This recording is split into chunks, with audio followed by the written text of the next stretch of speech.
在印度参加完20国集团峰会后，日本首相岸田文雄一回国便着手进行内阁改组。13号，日本政府新一届内阁及自民党高层人事调整完成，19名内阁成员中有近2/3是首次入阁。此外，在派阀方面，安倍派和麻生派最多，各为4人。有分析认为，此次人事调整体现出首相岸田文雄力求维持政局稳定，着眼2024年自民党总裁選舉的政治意图。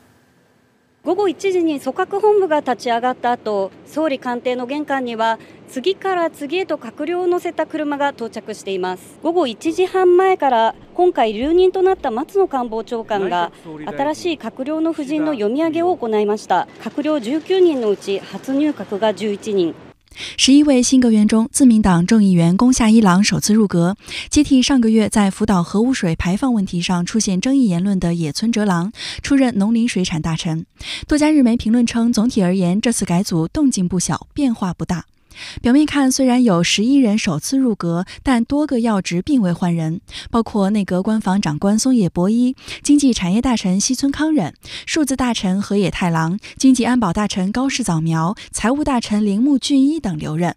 日本放送协会的报道指，此次内阁人事变动的最大特征之一就是女性阁僚增至5人，较之前的2人大幅增加。由于日本政坛中女性过少这一问题饱受诟病，自民党曾表示将在10年内将女性国会议员增加30%。此时岸田大幅增加女性阁僚人数，也有呼应外界关心借此提高支持率的考虑。子ども政策担当大臣に内定したのは当選3回、2児の母でもある加藤鮎子衆議院議員です。父は加藤の乱で知られる加藤浩一元幹事長。当時、岸田総理は加藤元幹事長と同じ派閥で、現場で一部始終を見守っていました。総理の周囲では、初入閣した中で、総理が最も期待している一人だ。それは岸田総理肝入りの子ども子育て政策の担当ポストに就くことにも現れているということです。此次改组名单中，外务大臣的变更最受外界关注，由上川洋子接替林芳正。现年70岁的上川，是继2001年小泉纯一郎内阁的田中真纪子、川口顺子后，日本战后第3位女性外务大臣。重責を担ったということに対しては、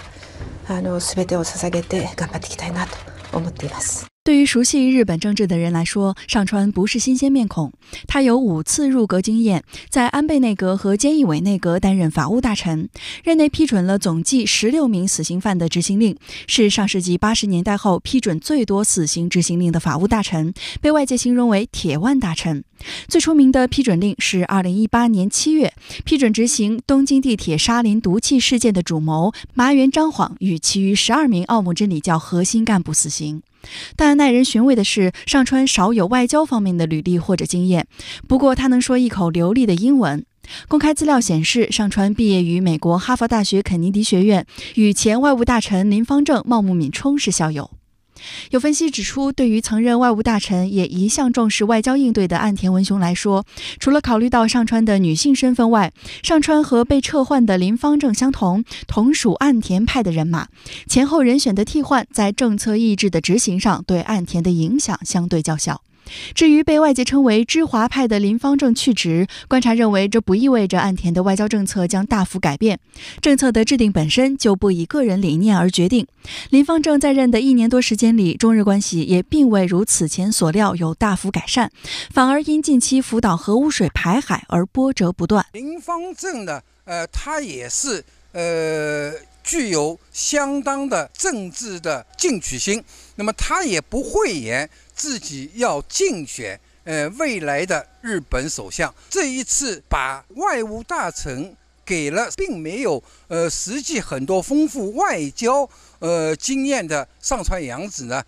是一箭双雕。那么既加强了岸田直接对外务省的或者说日本外交政策的掌控。那么第二个呢，也通过用上川洋子这么一个资历深厚的政治家来一定程度上制约林芳正。在13号的中国外交部例行记者会上，针对日本内阁改组，上川洋子将出任日本外务大臣。发言人毛宁表示，内阁改组是日本的内政，中日互为重要近邻，保持两国关系健康稳定发展，符合两国和地区的共同利益。双方要以两国领导人的重要共识为引领，以今年中日和平友好条约缔结45周年为契机，加强对话沟通，深化务实合作，管控矛盾分歧，推动构建契合新时代要求的建设性稳定的中日关系。另一引发关注的要职调整是日本防卫大臣，由木原忍接替滨田敬一执掌防卫省。木原是自民党内第3大派系茂木派成员，曾在安倍内阁任防卫大臣政务官，菅义伟内阁任首相辅佐官，负责国家安全保障政策，还曾担任自民党政务调查会事务局长。日本媒体普遍将木原形容为自民党内部的所谓亲台派代表。此次入阁之前，木原是熊本选出的众议员，已当选5届。日本朝日新闻此前称，台积电落脚熊本设厂，让木原与台湾地区的关系更为密切。在日本前首相安倍晋三宣扬台湾有事就是日本有事的荒谬论调时，木原是其忠实的追随者，甚至在安倍去世后还称要继承其遗志。今年7月，在由日本民间智库日本战略研究论坛牵头举办的台海危机兵棋推演中，木原坐在日方推演席上扮演防卫大臣。岸田试图通过这样的提拔来扩大他在青年层议员当中的影响力。最近像那个日本和台湾，包括美国，还在日本首次进行了台湾有事的兵推等等。那么这一些多在木原忍这些年轻议员之下来推动的。那么由此可见，今后在防卫政策上面，木原忍将会进一步的来落实岸田提出的5年新的防卫安保战略。那么通过他来全面的来推进各个方面的强军扩武。除了内阁改组外，自民党高层13号也进行了人事调整。副总裁麻生太郎、干事长茂木敏充、政调会长秋生田光一均留任。前首相小渊惠三之女小渊优子出任选举对策委员长。日媒指出，岸田力求在这次人事变动中寻求各派阀之间的平衡。深圳卫视东京特约观察员毛峰分析，内阁调整与自民党人事调整同时发布，说明岸田的目的非常明确，就是为了提升支持率。去年以来，岸田内阁丑闻不断，多名阁僚被指存在政治资金运用、竞选活动违规等问题。岸田本人也被爆出政治资金收支报告中有近100张空白发票。